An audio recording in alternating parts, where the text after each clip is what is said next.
This being a lab class has its own challenges from a distance learning perspective.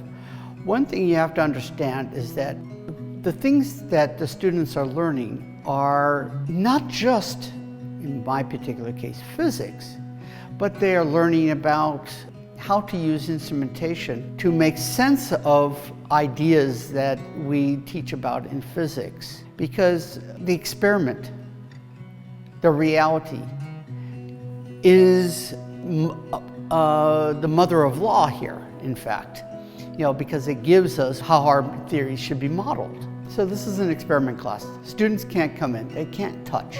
How can you can get them involved in this? First of all, I designed in my head a optimal solution, what I thought was an optimal solution, what I thought was most reasonable. We started off there. And the idea was to have, several cameras and have students come in and actually have some sort of real-time group discussion about what's going on. I or the TA would then perform the suggestions, the actions, the adjustments that the students say that we should do to get the equipment to work. Well, I don't know, that was a bit much. 2, 3 cameras plus interaction. That was well beyond our resources. No, I think that would have been unexpected. Or I should say, not an attainable goal. So the other thing I could do is just simply give them data. That does nothing. They're just learning how to make reports. They're already doing reports, so they get nothing out of it. So it has to be something in between. I could tape the lab session and then give them the data. Still, why should they watch the lab session when they have the data?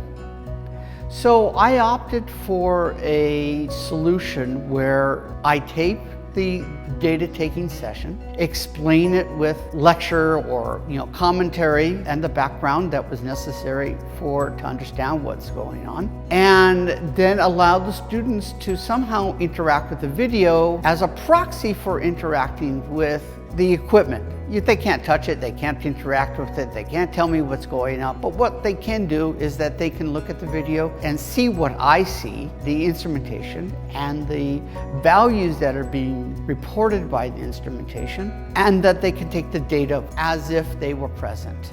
So how we can engage the students with some sort of interaction with the video.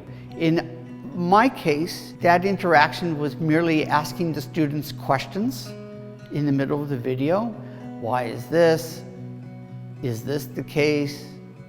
Select these 2 problems that occurred. One thing that I probably would do a little bit more often is that I would insert text boxes more often, asking the students to write a sentence or 2 or a paragraph, giving full explanations instead of using multiple choice or multiple selection questions. Perhaps it would be better to ask a Zen question. A question that's open-ended doesn't necessarily have a true answer, but has an answer that requires verbal discussion. That would probably be a better interaction. One more thing that I could do is I can supplement with later discussions over whether it be by Zoom or the big blue button or some sort, where the students can come in on a voluntary basis. Then the students can ask questions, very specific questions about what happened, what didn't I do. I can ask them questions and I can get them to think about the problem. With this interaction, this would be a kind of a substitute for what they would do when they have a conversation with one another. We can then ask the students to report on that discussion. You cannot make it voluntary, but you have to make it a requirement. But then you could ask the students to make a summary, write a summary of that interactive session and to report on it in their lab reports. The general idea is that we then have the students would be forced to do sense making in the problem. Not just sense making with the data, but sense making with the process itself, and be much more interactive, much more responsible personally for developing the knowledge in their mind.